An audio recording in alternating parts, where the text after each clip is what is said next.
నేనేం మా అధిష్టానాన్ని కానీ మా ముఖ్యమంత్రి గారిని కానీ నేను సమర్థిస్తలేను. నేను ప్రజల పక్షానే ఉన్నా. ఎంత త్వరగా వీలైతే అంత త్వరగా వాటిని ఫిల్ చేయాలా. తర్వాత లోకల్ బాడీస్ సంబంధించి యాజ్ ఆఫ్ నౌ కూడా ఇప్పుడున్నటువంటి పరిస్థితుల్లో కూడా అక్క కూడా చాలా వివరాలు చెప్పింది, ఎట్లా ఉంటది అనేది ప్రొఫెసర్ గారు కూడా చెప్తున్నారు. నేను కూడా ఏం చెప్తున్నా అంటే ఇప్పుడు ఈ క్షణం లోకల్ బాడీ జరిగినా కూడా జనరల్ గా ప్రభుత్వ ఫేవర్ ఉంటది, అధికారంలో ఫేవర్ ఉంటే వాళ్ళకి ఫేవర్ ఉంటది. కాబట్టి we are confident about the more than 80% సీట్లు మేము లోకల్ బాడీస్ లో గెలుస్తామని సంపూర్ణ విశ్వాసం. ఇంకో క్వశ్చన్ వెంకటస్వామి గారు, అసలు కేబినెట్ ఎక్స్పెన్షన్ టైంలో వచ్చినటువంటి ఊహాగానాల్లో ఒక ఇద్దరు మంత్రులను తీసేయబోతున్నారు. డైరెక్ట్ గా పేర్లు చెప్పుకుంటే కొండా సురేఖ అలాగే జూపల్లి ఇద్దరిని కూడా తీసేస్తారు, బర్తరఫ్ చేస్తారు, వేరే వాళ్ళకు ఇచ్చే ఛాన్స్ ఉంది, ఇలాంటి వార్తలు కూడా వచ్చినాయి. ఏంటి అవన్నీ ఊహాగానాలా లేదంటే అధిష్టానం ఏదైనా కొంత భయపడిందా, ఏమైనా జరుగుతుంది పార్టీలో అని? అట్లాంటిది ఏం లేదు. ఈ బయట జరిగినటువంటి పరిణామాల్లో సురేఖ అక్క 1-2 సార్లు నోరు దాడము, ఆమె తోటి కొంచెం ఆమె దాంతో అట్లా ప్రచారం జరిగింది కాబట్టి కొండా సురేఖని ముట్టుకునేటువంటి అవకాశం లేదు. ఒక బీసీలలో ఒకతే ఒక లేడీ అండ్ ఆమె ఎక్స్పీరియన్స్లు ఆమెను ముట్టుకుని ఆమె 2 సామాజిక వర్గాలు బీసీలలో 2 సామాజిక వర్గాలకు ఆమె ప్రాతినిధ్యం వహిస్తుంది. ఒకటి వాళ్ళ భర్త మునూర్ కాపులో ఉన్నాడు, ఆమె పద్మశాలి ఉన్నాడు. సో అక్క ఫెరోషియస్నెస్ దాంతో కొన్నిసార్లు ఇబ్బంది అయితే అవ్వచ్చు కాదు, కానీ ఆమెను ముట్టుకోవడం కానీ. ఇక చూపెళ్ళానంటే ఆ పర్మిటేషన్ కాంబినేషన్ ఇంకో వెల్మాయన్ వస్తే ఆ వెల్మాయన్ తీస్తారు. ఇక వెల్మాయల నుంచి ఒకళ్ళు పెట్టిన సరిపోయింది, ఇంకొకరు తీస్తారు. ప్రేమ్ సాగర్ రావు గారు కొట్లాడుతున్నారు, మదన్ మోహన్ రావు గారు కొట్లాడుతున్నారు. అట్లాంటిది ఏమైనా జరిగితే చూపెళ్ళరు. కానీ ఇప్పుడు యాజ్ ఆఫ్ నౌ మాత్రం అట్లాంటిది ఏం జరగకపోవచ్చు.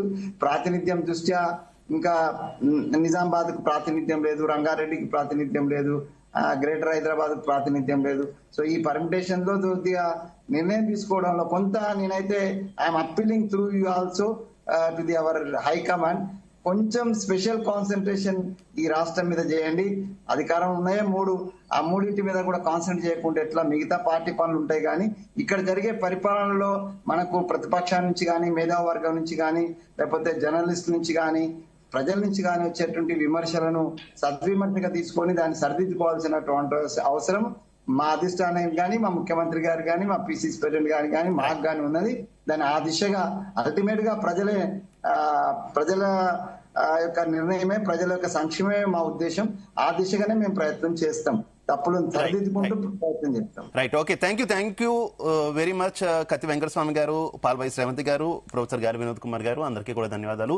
మొత్తంగా చూసుకుంటే ఎట్టకేలకు కేబినెట్ ఎక్స్పాన్షన్ జరిగి శాఖల కేటాయింపు అయితే జరిగింది. అయితే పెద్ద ఎత్తున ఊహాగానాలు అయితే వచ్చాయి, శాఖల మార్పు జరగబోతుంది. అలాగే ముఖ్యమంత్రి దగ్గర ఉన్నటువంటి శాఖల్లో కూడా ఇతర కొత్త మంత్రులకు కావచ్చు, లేదంటే ఇతర మంత్రులకు కేటాయించే అవకాశం ఉందనేటటువంటి వార్తలు వచ్చాయి. కొంతమందిని బర్తరఫ్ చేస్తారనేటటువంటి వార్తలు కూడా వచ్చాయి. అయితే మొత్తం అంటూ డిబేట్ నేను శివకుమార్ రొక్కం. కాంగ్రెస్ పెద్దలతో పెద్ద ఎక్సర్సైజ్ తర్వాత కొత్త మంత్రులకు శాఖలు కేటాయించారు సీఎం రేవంత్ రెడ్డి. అయినా సీఎం దగ్గరే కీలక శాఖలు ఉన్నాయి. ప్రస్తుత పరిస్థితులను చూస్తుంటే త్వరలో ఏదో జరగబోతుందన్న ఊహాగానాలు పెరుగుతున్నాయి. కసరత్తు కొలిక్కి రాలేదా? అందుకే కీలక శాఖలు సీఎం దగ్గరే ఉన్నాయా? కొలిక్కి వచ్చాక మంత్రుల శాఖల్లో మార్పులు ఉంటున్నాయా? ఇంతకీ హైకమాండ్ సీఎం రేవంత్ వ్యూహం ఏంటి? ఇదే అంశానికి సంబంధించి ఇవాల్టి డిబేట్ లో మనం చర్చించబోతున్నాం. నాతో పాటు డిబేట్ లో పాల్పంచుకుంటున్నారు కాంగ్రెస్ పార్టీ నుంచి కత్తి వెంకటస్వామి గారు, అలాగే బీఆర్ఎస్ పార్టీ నుంచి పాల్వాయి శ్రవంతి గారు, ఇక ఎనలిస్ట్ ప్రొఫెసర్ గారి వినోద్ కుమార్ గారు కూడా మనతో పాటు జాయిన్ అవుతున్నారు. ముగ్గురికి నమస్కారం. ముందుగా శ్రవంతి గారు, నా ఆడియో క్లియర్ గా ఉందా మీకు? మ్యూట్ లో ఉన్నట్టున్నారు, ఒకసారి చూడండి శ్రవంతి గారు. హలో అండి. క్లియర్. శ్రవంతి గారు నమస్తే. నమస్తే అండి. ముఖ్యమంత్రి రేవంత్ రెడ్డి తన కేబినెట్ ను ఎట్టకేలకు విస్తరించారు. తాజాగా 3 మంత్రులు చేరారు. అయితే 3 మంత్రులు ప్రమాణ స్వీకారం చేసిన 3 రోజులకు శాఖల కేటాయింపు అనేది జరిగింది. దీని మీద కూడా కొన్ని కామెంట్స్ అయితే వచ్చినటువంటి పరిస్థితి. ఇందులో కూడా ముఖ్యంగా ముఖ్యమంత్రి దగ్గరే కీలకమైనటువంటి శాఖలు ఉన్నాయి, ఎవరికైనా ఇస్తారా అనేటటువంటి ఒక ఉత్కంఠ కొనసాగింది. కానీ ఎవరికి ఇవ్వలేదో అవి మళ్ళీ తిరిగి సీఎం దగ్గరే ఉండిపోయినటువంటి సిచ్యువేషన్. దీని మీద కూడా కొన్ని కామెంట్స్ వినిపిస్తున్నటువంటి పరిస్థితి. మీ ఒపీనియన్ ఏంటి అసలు? మంత్రివర్గ విస్తరణ, మంత్రి శాఖలు ఇవ్వడము అన్నది ఎప్పుడైనా ఒక పార్టీకి సంబంధించిన విషయం. కానీ ఒక రాష్ట్రంలో ఉన్నప్పుడు ఎక్కడైతే గవర్నెన్స్ అన్న దాన్ని సంబంధించి ఇప్పుడు ఫర్ ఎగ్జాంపుల్ హోంశాఖ మంత్రి